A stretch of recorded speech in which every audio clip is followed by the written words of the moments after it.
Welcome to another edition of CPAC Live, folks. We are less than 1 month away from Election Day in America 2020, where we will all take an active role in deciding the future of America and for generations to come. We're on the road this Friday, October the 2nd, because we are on our way to Greensboro, North Carolina to host the first ever CPAC North Carolina. If you're in the North Carolina area, go to conservative.org. You'll see that big graphic right in the middle of the screen, and you can get your free ticket for CPAC North Carolina today. We've still got some seats open for you to pick up for this exclusive event that begins at 3 p.m.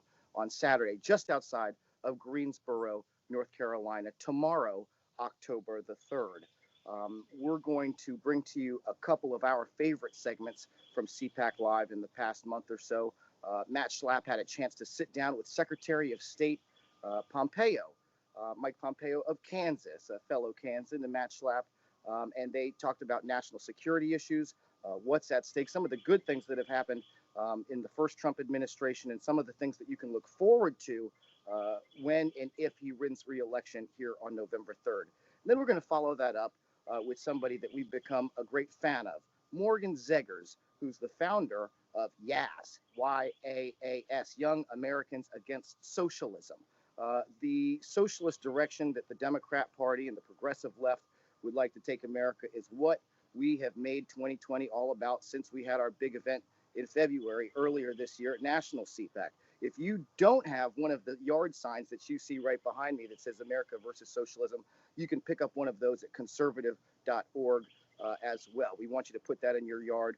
We want you to make your voice heard and let people across your neighborhood, inside your county, your friends and family who may be stopping by on the weekends, to know that you're not going to put up with the leftward direction that a lot of the folks that are rioting in the streets, that are organizing against conservatives, against President Trump, and against Republicans in 2020. We're going to stick together.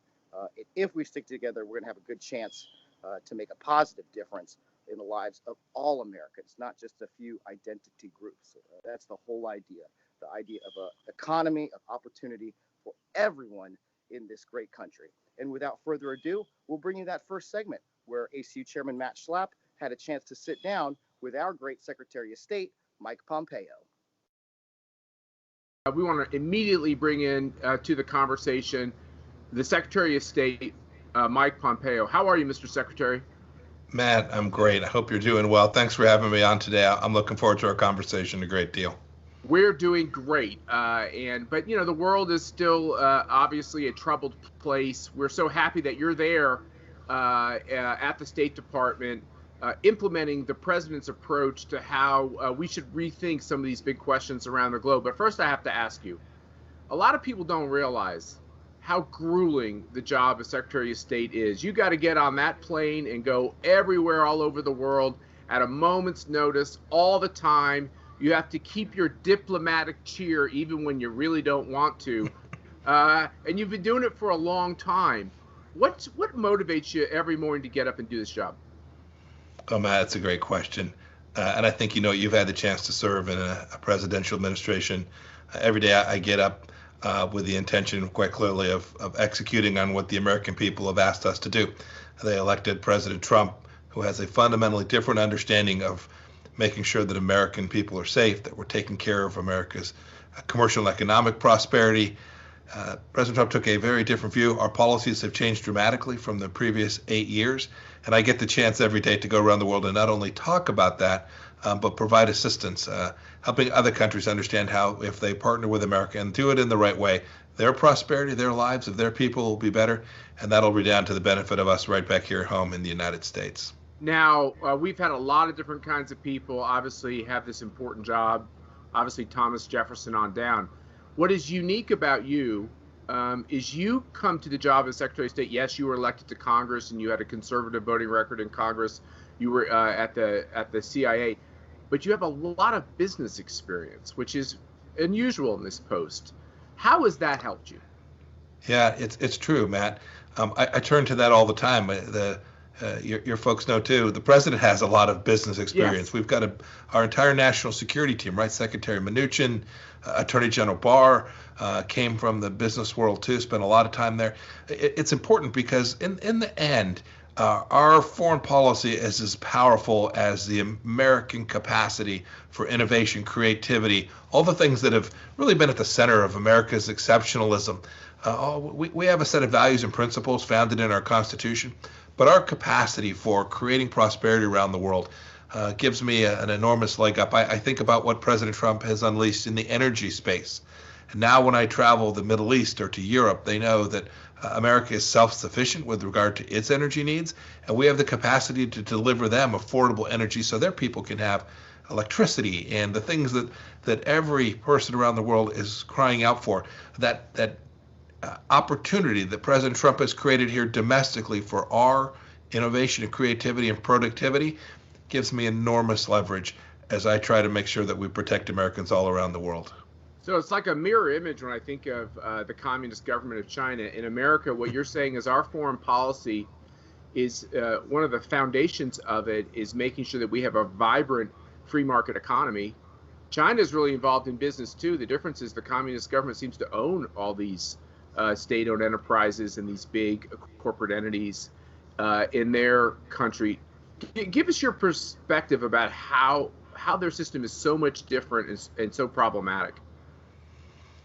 So President Trump, when he campaigned, talked about the threat posed by the Chinese Communist Party. I remember it so well back in 2015 and 2016. And we set about changing what's really now coming on 4 decades of history, where the idea was that if we engaged, Americans would be better off.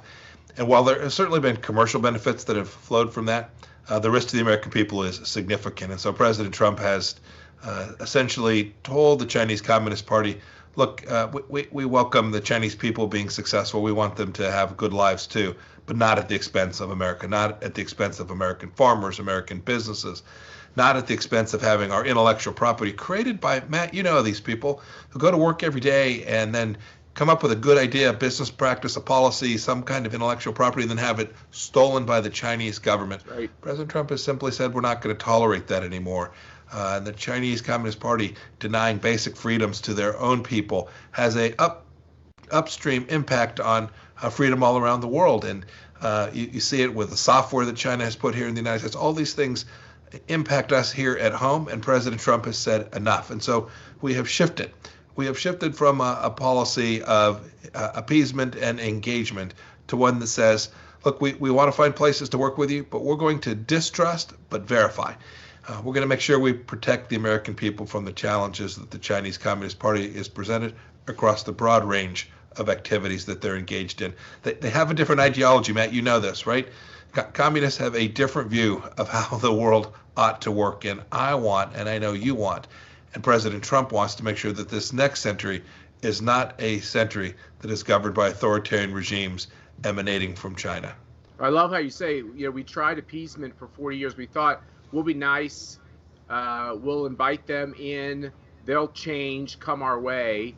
After you give that a whole lifetime to work and it doesn't work, you get tougher. And you guys very specifically have gotten tougher. You've put sanctions out there. You've taken stronger steps. Are there any specifics you want to kind of highlight to our CPAC community of the things you've done and the things you're thinking about doing? Matt, it's important to understand that the activity that we've taken with respect to them is founded in our constitutional principles, right? This is where it all begins for President Trump and our foreign policy, the central underpinnings of America and our prosperity and security. And so whether that is the trade agreement that the president entered into, demanding that China behave in a way that's fair and reciprocal, whether it's the work we did, you saw the other day that we demanded that the Chinese close down a facility in Houston where they were spying on us here from the United States. We'd known about it for too long, and we simply didn't want to push back, and President Trump said, fine, this is the time. These are the kinds of activities. I'll give another example. In our schools, you've seen the Department of Justice and the FBI begin to take action that says it's fine if there's a Chinese student that wants to come study here, but they can't be connected to the Chinese state and the People's Liberation Army, and when they are, we're going to find out if they lied, and if they committed a crime, we'll prosecute them, and if not, we're going to just tell them they need to get back home.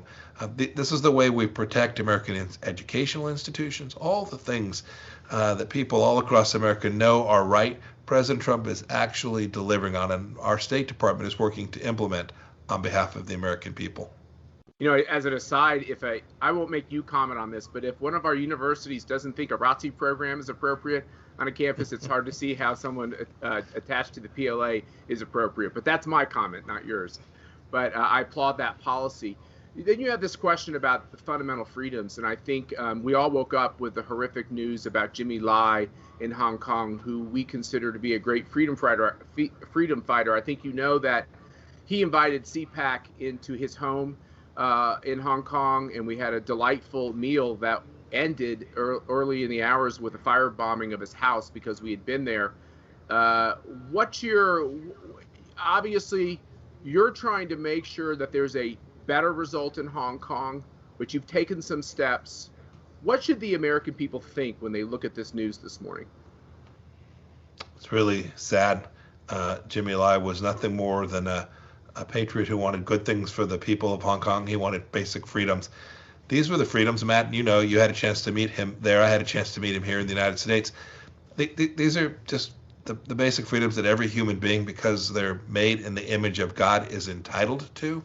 And that's all they were asking for. And it's all, frankly, that they wanted. The Chinese Communist Party had promised them that they would have that when they entered into the agreement with Britain. And now the Chinese Communist Party has decided, no, Hong Kong's going to just simply be another communist city.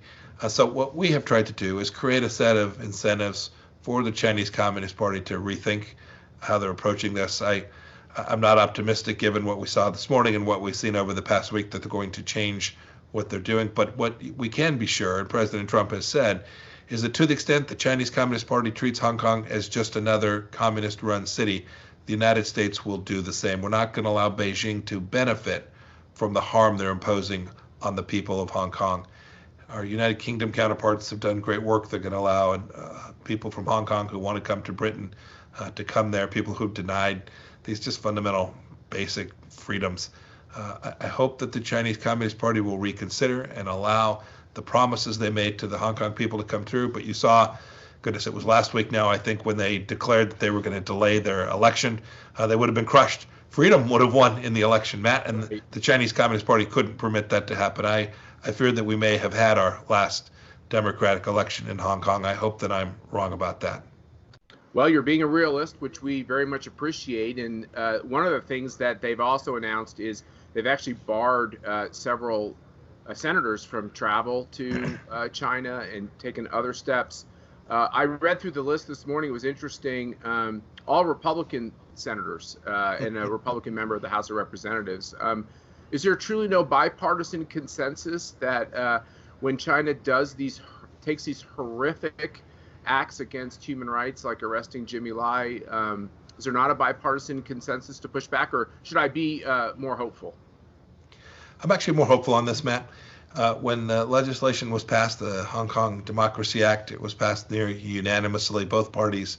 When the issue in the West about how religious minorities are being treated in the western part of China, this is truly tragic. Over 1 million people living in conditions that remind us of what happened back in the 1930s, right? Forced sterilizations, imprisonment, internment, a really disastrous scenario that when legislation came up in Congress to sanction individuals involved in that, it was bipartisan. I think nearly every member of Congress from both parties voted for it.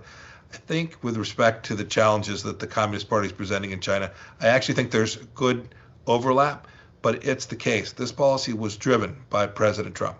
He was the one who was prepared to rip the Band-Aid off, acknowledge that the policies of the past decades had not been successful, and demand that the Chinese Communist Party behave in a way that is consistent with simple things like the rule of law and transparency and reciprocity. Those fundamental principles are inescapable demands that we intend to impose upon the Chinese Communist Party. We hope they'll do it, and if not, we're going to demand that they do.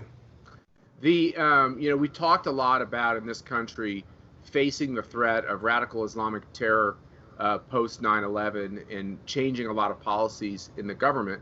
The Trump administration continues to keep its eye on these terrorists and terrorist organizations and terrorist regimes. Give us a status of what a threat the regime in Iran is to peace and stability around the world. So, Matt, Iran sadly remains the world's largest state sponsor of terror.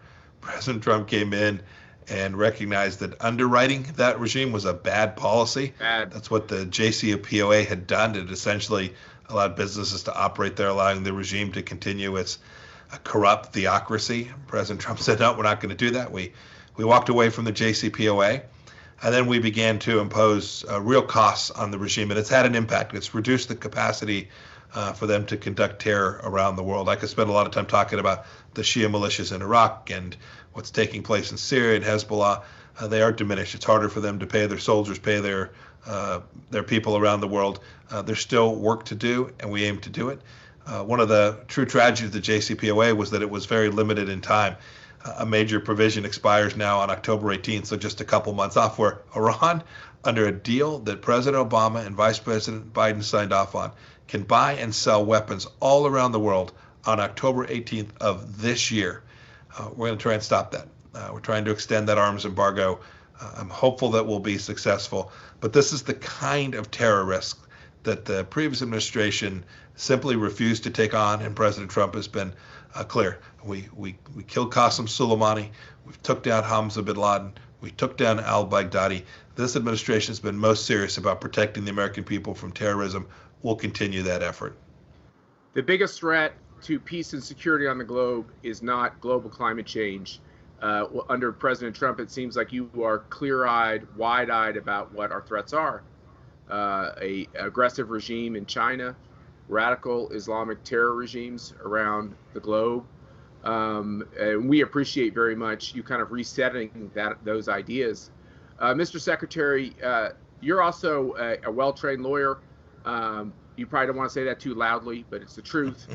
And when you look at the American experience with democracy, this idea of federalism, of individual rights, separation of powers, and you go around the globe and you see all these authoritarian regimes and all of these strong men and all of these governments that too easily trample on the rights of the individual.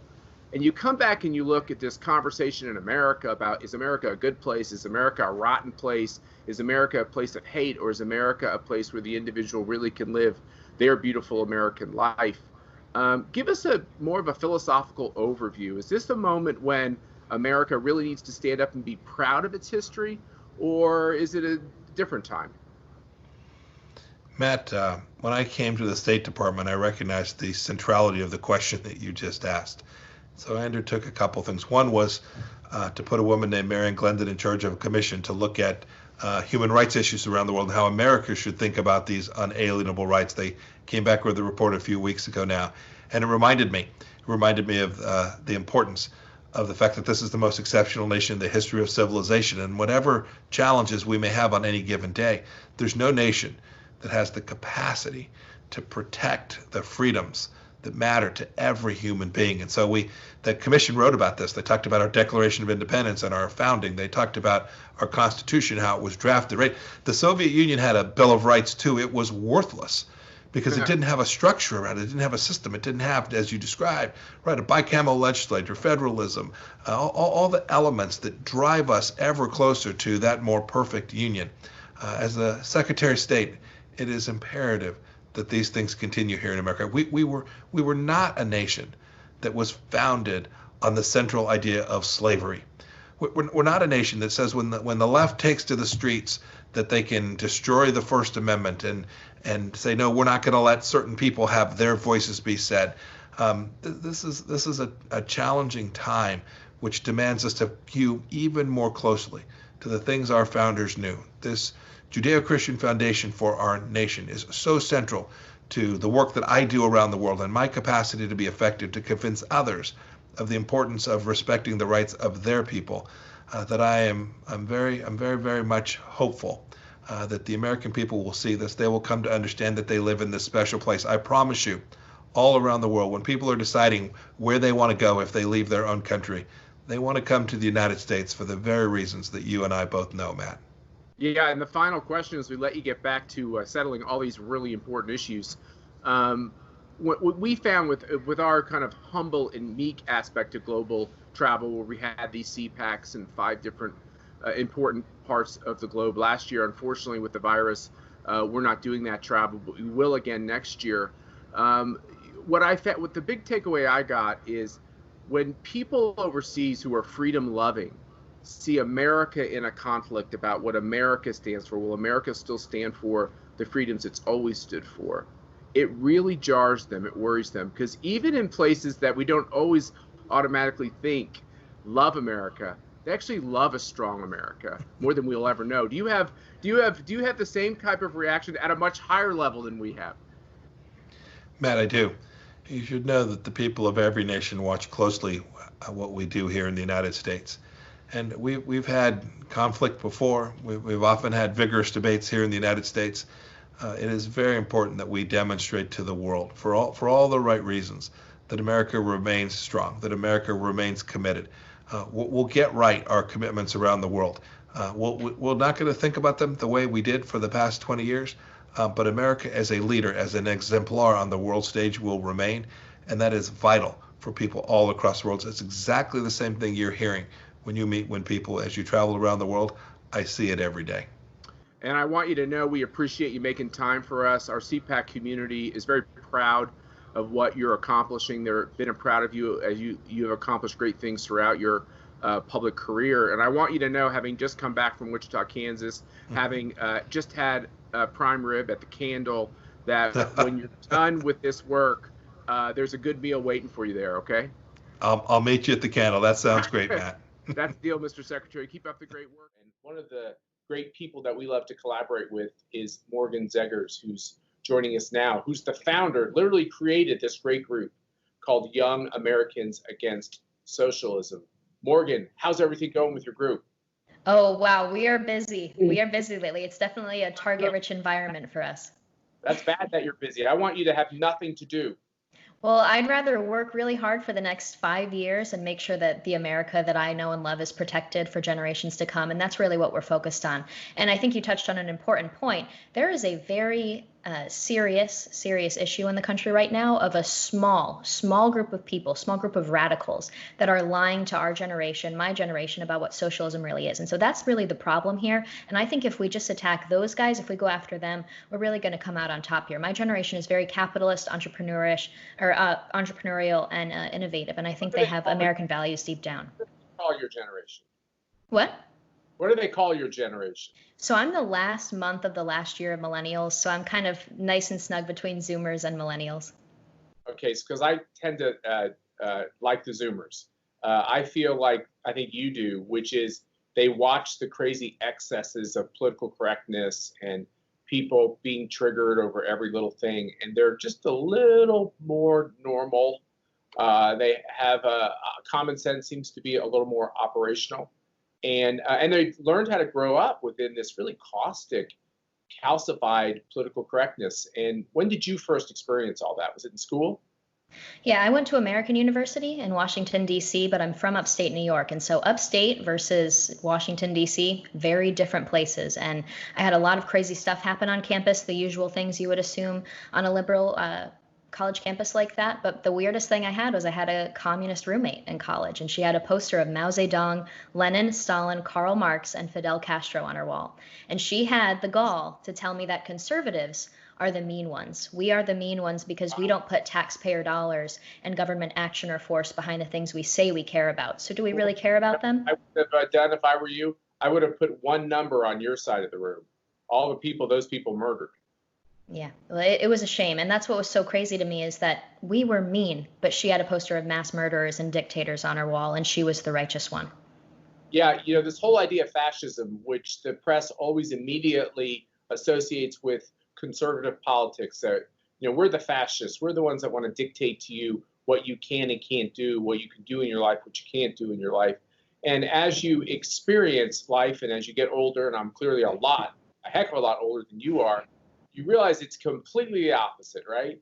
Which is people that are truly conservative are focused on this concept that the individual has rights and the individual can dictate the course of their life. Yes, there are confines. Yes, you have to be careful with what you do with neighbors and others, but you get to determine what it is you want to do and what is really coming across, whether it's the outbreak of Chinese corona, whether it's the economic shutdown, whether it's all these riots and protests and the racial animosities, is I think most conservatives simply want to be left alone by a big onerous government and not be shamed into accepting the fad of the day. Do you think there's truth to that?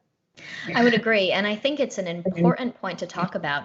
When you see numbers like 70% of young Americans would currently vote for a socialist, that was a 2019 poll from YouGov, a lot of people will say, oh, that's because we haven't firsthand experienced socialism or communism. We haven't felt the threat of an oppressive government before. And that makes sense. But what I would say now is that because of the CCP, because of their cover up of coronavirus, because of the impact coronavirus has had on the world and on personally young Americans' families, on our parents, small businesses, our elderly loved ones are passing away. Young Americans didn't go to prom this year. They didn't have their graduations. They missed out on a lot of really important memories. And that all leads back to an oppressive government that lied about coronavirus existing, lied about it spreading from person to person, and then punished and had the people who blew the whistle on that disappear. And so I think this is an important point for us to draw, is that we are personally being impacted for the first time by an oppressive, scheming government.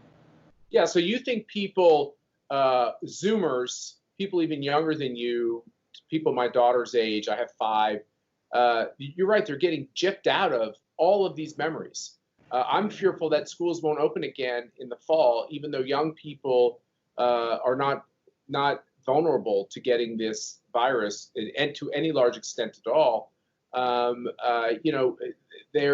We went to a first communion that was delayed, but was almost canceled.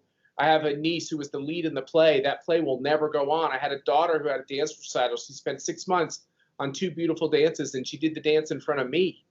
I think we are not sending the right messages to our children in a country where we survived a couple of world wars, a civil war, so many challenges. We never shut down like this. Yeah. And then especially playing on to that, there is a serious issue right now, and I think it's going to waken up a lot of people where we weren't able to go to funerals for people that we love because coronavirus. We all agreed to those rules. We said, okay, we'll respect them. And then you go on TV and you see that 12,000 people were allowed to rally in Brooklyn for Black trans lives because it was politically appropriate for Mayor Bill de Blasio. And so when you see stuff like Chaz and you see things like Antifa rioting in the streets, I think it's really going to open up a lot of eyes in my generation to seeing how hypocritical big government can be. Yeah, in Wichita, Kansas, we had an African-American mayor by the name of Carl Brewer, a Democrat, a really great man, a very close friend of my mother's who served on the city council with him. And he tragically died over the last few days. And, a Black man who was a veteran of the Army, who was decent in his collaboration with the Wichita cops. And, I think the community would love to come out and mourn his death and comfort his family, but we're in this era where you should be lucky that you even have the chance to get a funeral. Janice Dean tells the story of her in-laws dying, and they weren't even allowed to have funerals. I think that, once again, that's a tragedy. Absolutely. But what I will say, and I mentioned earlier that our team is working very hard, we have a growing coalition of young Americans, and some are from socialist countries that immigrated to America, and now they want to protect America because they're so thankful that this country took them in. And there's also people who are like me, who are born here and don't want to lose the America that we know and love. And it's really exciting because when we see something like what's happening in Chaz and Seattle, where they're making this utopian commune that they ran out of food after 2 days, I go to my coalition, I go to Maria, who runs it, and we reach out to everybody who maybe has a perspective that they can share. And they say, well, when I grew up in Venezuela, we had the Colectivo, or there were the Chavistas, or there were these similar groups to Antifa, and I am seeing a lot of red flags here. And so we're really working to have them share their experiences with young people through selfie videos, through testimonies on social media, to help people in America connect the dots between the dangerous movement that is going on right now in this country. And I really think that this is the future of the communication against socialism. So give our viewers some hope about why this growing generation, these Zoomers, will turn away from socialism. And with the travels before you were kind of shut down, why you feel like America is going to be saved. Well, I really do believe after speaking with so many young people on college campuses, after going to so many events and talking with people online, they're just being lied to. And they really do believe if we adopt the Green New Deal and AOC's policies for just society, and if we support Bernie Sanders' policies, we'll end up like capitalist Denmark. And so deep down, Americans are capitalists. They want to chase their dreams. They want to live the lives that they've always dreamed of. They want to make their money. And that's totally fine. There is no shame in doing that. But we really have to draw the line and make a clear understanding of what capitalist Denmark has versus what socialist Venezuela is. And Bernie Sanders' policies are really that distinction. And so I think the more that we focus on results-oriented messaging, this is what we're really working on as a group, talking about the issues young Americans care about most, like climate change or environmental issues, healthcare, finding affordable healthcare solutions, and of course, the rising student loan crisis. I really think talking about those with results-oriented messaging, talking about how we want to lower the cost of these things and how we want to protect the environment, I think we're going to win people over, because conservatives leave this void when we don't talk about these issues that the far left fills in with these radical policies. And to young Americans, like my college roommate who was a communist, at least she saw policy proposals coming from that radical side, and it made her feel like they cared about it more than we did. So what I hear there is a subtle criticism of too many Republicans in Congress who avoid tough issues. And when you avoid tough issues, two things happen. Either one, the Supreme Court just decides to unconstitutionally and illegally send a dictate and change the law. Or number two, left-wing radicals fill the void and win the hearts and minds of kids. Exactly. And so I think one really great example is with healthcare. I think conservatives, the more we talk about pricing transparency, the more we talk about bringing competition into the industry, we are going to create accessible, affordable healthcare. Everybody deserves access to affordable healthcare. That should be something that conservatives champion. Why don't we talk like that? And so the left talks like that all the time. And I really think we could win this if we take on some of their tactics. Well, the other thing that one of the outgrowths of this outbreak of Chinese corona is, I think, a chance for real change in two areas, education and healthcare. I can't agree with you more on the need to really talk about why free market healthcare options actually benefit more people, but also in education. You know, as schools still will not tell us whether they're opening. I mean, I can't believe this as a father, that I can't get a yes or a no from schools onto whether they're going to open, which has me fearful that in the Commonwealth of Virginia, that they won't open. Do you think kids are outraged that their schools aren't opening? And do you think that this is going to result in a lot of change also on the college campuses that are, let's face it, way overpriced? Oh, absolutely. And I could go on quite a few rants about college and the entire experience. Do it. But I just really do think it's a scam. And what they're trying to sell is this idea of a wholesome education, and that they have to put gen eds in, and that you have to become a well-rounded student. You can learn how to paint a picture in your off time. You can take a painting class in your off time. I had to pay $1,400 per credit for a painting class at American University because it was required gen ed. And I think that's ridiculous. And what they do is they make it very difficult. It's not flexible for you to graduate a year early or for you to fit it into a schedule where you can also work. But what I will say is I'm seeing a lot of conservatives talking about we need to make sure that people are learning about the Constitution and our founding documents in college. Those should be required classes. It should be required in middle school. It should be required when these people are coming of age. It should not be required when they're already young adults. It's too late if we're talking about forcing the education of the Constitution in college. That's a time for you to learn your skills, for you to become a professional and build your skills in the industry that you want to build a job in. But it's not something that needs to be taking place right there. So what I think we need to focus on is learning those American values and learning about our founding documents at the dinner table, and more so families focusing on passing down those values and not relying on public education or a college system to do so. Well, I love what you're saying, because I would love it if the education establishment just came crumbling down, not in the sense of harming people, but in the sense of helping people so that they can get out from under this terrible, corrupt system that we all pay for with our taxpayer money, to all these public universities and high schools and public education. But then a lot of us then turn around and spend a lot of money in the private institutions, which in too many cases aren't giving us the leadership we need in society. You're very inspirational, Morgan. We appreciate you coming on CPAC Live. We love the work you're doing. How do people watching the show help you? Oh, thank you so much. Well, you can join us if you want to join our coalition, or you can become a contributor with video or written content at fightsocialism.org. You can see all of our videos, all of our content, and of course, you can donate at fightsocialism.org. Thank you so much.